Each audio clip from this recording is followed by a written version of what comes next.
Hey there, guys. It's me again.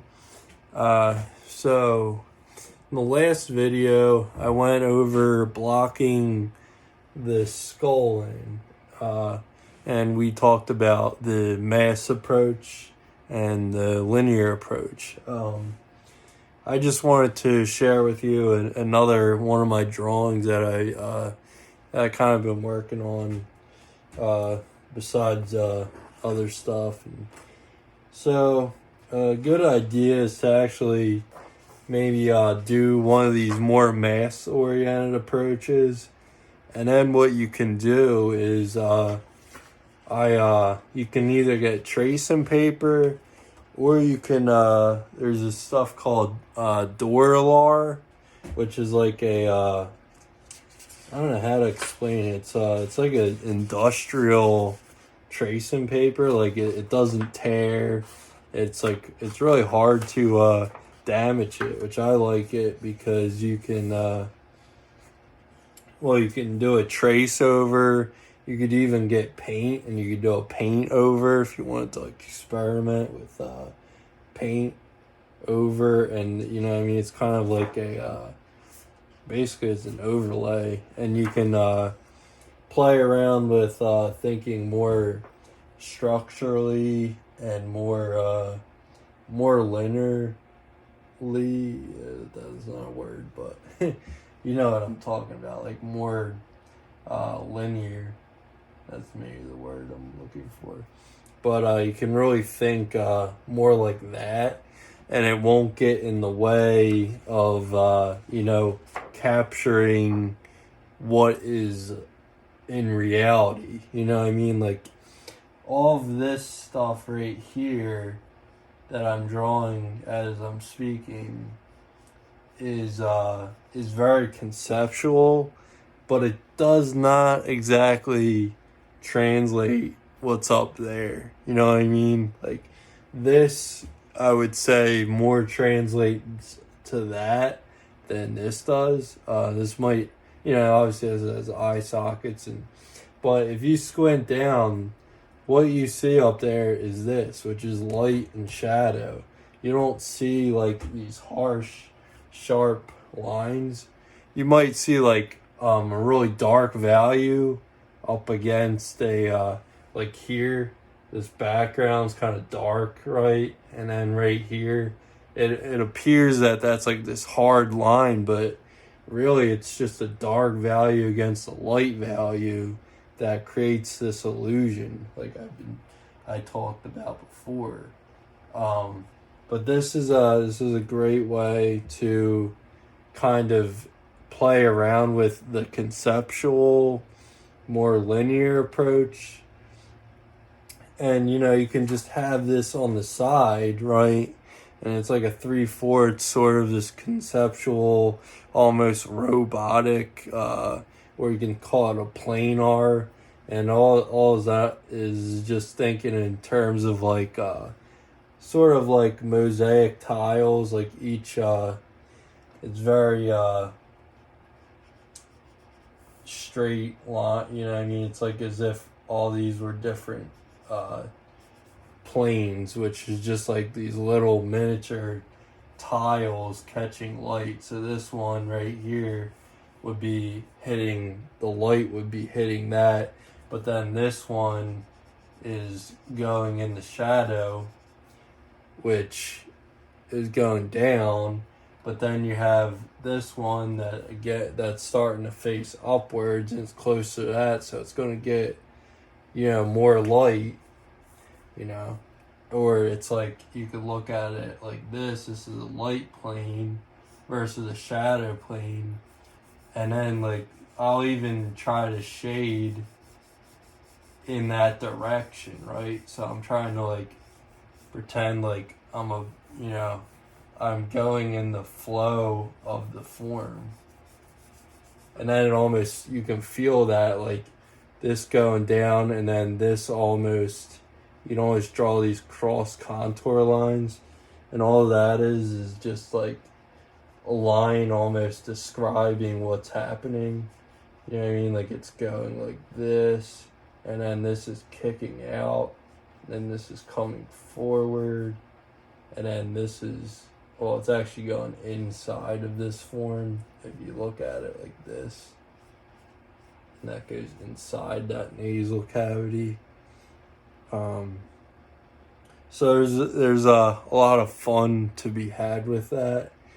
But it's great to have something like this on the side to kind of like think out your problems. But if you're trying to make like a beautiful drawing, which this isn't beautiful by any means, but like if you're trying to make more of a finished product and you're gonna sell it or something, this aesthetic might apply to some people. People kind of like the process and all, but if you look at like a finished painting by like a great artist, you don't see all this. This is like the brainstorming. This is what's going on in the head, but in reality, and the end result is more about these really the beauty of a painting. Is like the simplicity of it, is the simplification of all this this thinking and conceptualizing. It's breaking this complex form of this skull and breaking it down into this light and shadow shape that is simplified, if that makes sense. So I have this shadow shape right here. And the cool thing about, since I just blocked that in, and obviously, if you look at the skull, there's obviously, it doesn't just go straight up like I have it. But for the beginning stage, maybe you can't see it. Yeah, if you can look at that, look at this, like I have it where it just goes straight up. But that's me just simplifying in the beginning. But I like to kind of start with that. And then what I'll do is I will get closer to what's up there by carving into that mass of the shadow. So now I have something like that.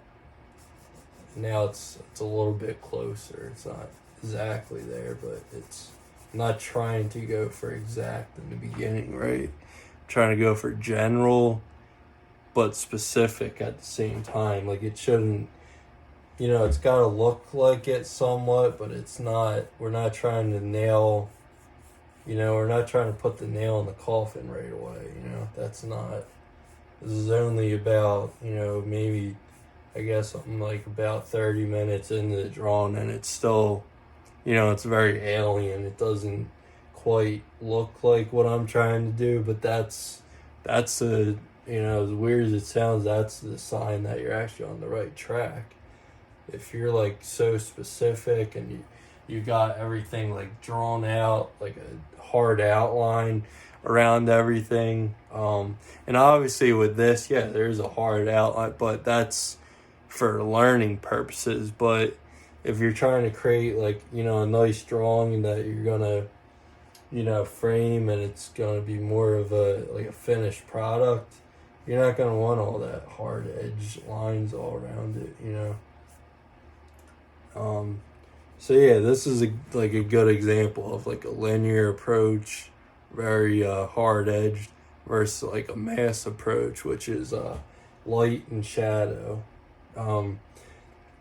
And I would just like to say what is going through my head right now is, I'm really, it's really fascinating being able to speak this. I have a lot of the stuff up in my head and I think I understand it, but I think it's also great for any of you guys that are just drawing, and to kind of have somebody that you can kind of teach almost. It's really good to teach this stuff, is to have yourself have to explain this, because it helps you simplified down, and it just makes you a better artist. I mean, it's already feeling I'm getting a lot out of this.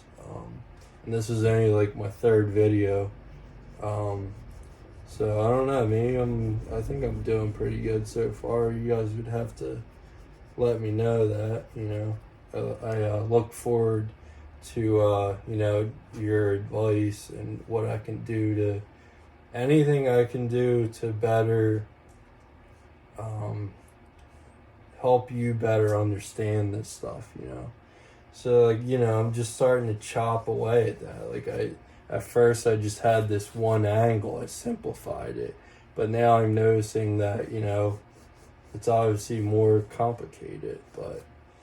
And another thing is, this is kind of more of a line, but I don't have to, I can put a value there now.